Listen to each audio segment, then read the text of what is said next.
Welcome back. So chapter 26 was a flashback. Do you remember when, a few days ago, when Jeremiah was prophesying outside the temple, that I said we should put a pin on it? So this is the chapter that gives us more detail into it. So when God sent him to proclaim his word outside the temple, which had become a place of idolatry and no longer a place of true worship, he faced opposition from the people as a result. Now the priests and false prophets accused him of treason and false prophecy and demanded that he be put to death. But some of the people saved him, and Micah's previous prophecy of the time, from the time of Hezekiah, saved him, because they cited, what Micah had said, and it was like, Micah said all these things, nobody put him to death. Some elders cited it as precedent, and that really helped him also.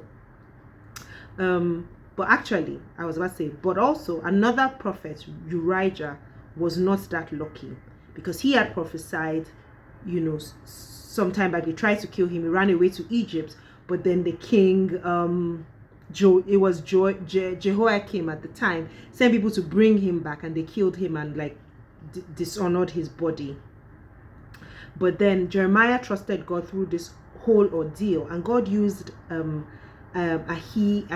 Ahikaim. That's the same guy that found the scrolls. Remember, during the time of King Josiah, that same guy was the one who helped Jeremiah and kept him from execution. God sent Jeremiah to 5 kings of the nation. Those are the kings of Edom, Moab, Ammon, Tyre, and Sidon, with the symbol of the bonds and the yoke. Right, remember that symbol, the yoke, that is like the animal drawing a cart or a plow or whatever. The point of this is that God was going to make those nations submit to Babylon. That was to King Nebuchadnezzar. So imagine that they were the oxen that were yoked, and Nebuchadnezzar would be the one driving them, followed by the leader, who is God. Nebuchadnezzar was identified. Now, if you notice, they identified him as God's servant. And I said yesterday, I've said this like over and over, he was the instrument of God's judgment. He wasn't necessarily God's follower, but he was his servant, because God was using him to serve his purpose. God will grant him so much power that even the beasts of the field will be subject to him and will serve him. I found it quite fascinating, the interaction between Jeremiah and that false prophet Hananiah. Hananiah invoked the name of the Lord and preached a message that pleased his hearers. He contradicted the word of the Lord when it came to the yoke and the bonds, right? And he even went as far as taking the yoke off Jeremiah's back and breaking it in the presence of people. Can I just reiterate how difficult Jeremiah's job was as a prophet? Imagine that he was still wearing that yoke, like he had to wear it around.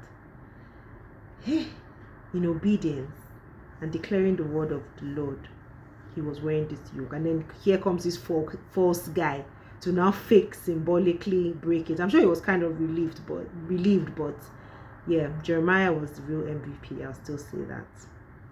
Now, because of Hananiah's lies, the people received greater oppression, because when God now came back in, I said, oh, no longer will it be a yoke of wood, it will now be a yoke of iron.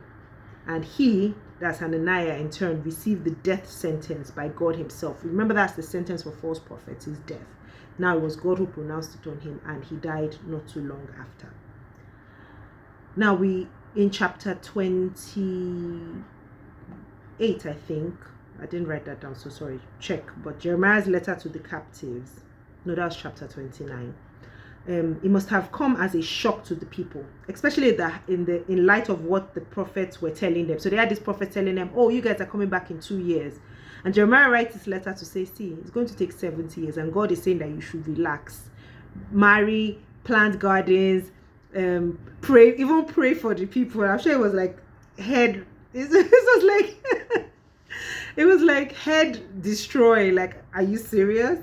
But the they, of course, the people, of course, didn't know that they were the remnant and they were being preserved by God. So Jeremiah just asked them to trust God. Now, I saw on display God's common grace, right? And that's also known as the creation-based blessings to unbelievers. So remember, I've spoken about common grace before. That's common grace is things like the same rain that falls on the righteous falls on the wicked, the same sun. So common grace, right? But here we see this common grace improve the state, of Babylon, just by the presence of the people there, even though they were in exile, but God was going to bless them in that place because they were going to marry, multiply and do all these things because God was still blessing them. So by extension, that land would be blessed. Remember when I spoke about blessings of by association? Do you remember blessings? Abraham and Lot being blessed because of Abraham, Laban being blessed because of Isaac. I mean, even in the time of David, Obed-Edom, when the Ark of the Covenant was in his house, was blessed because of it, not because of anything that he did. So here we see that the Babylonians would be blessed because of the Israelites.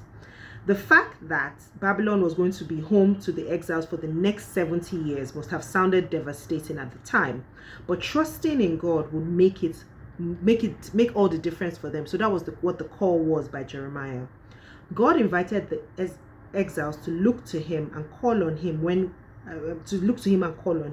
Now, when we call on God, we'll always find him.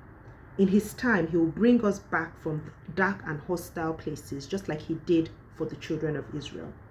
As difficult as it may be to imagine, God restoring during tough times, God really does have plans for us. And because he is God, his plans are always good plans. So please don't stop trusting God. Don't stop seeking him. And don't stop holding on to him and his promises, because his words are bankable. Thank you for joining me today. Tomorrow we'll continue on this book and see where the quest of Jeremiah will take us. Looking forward to sharing with you tomorrow. Have a good evening. Bye.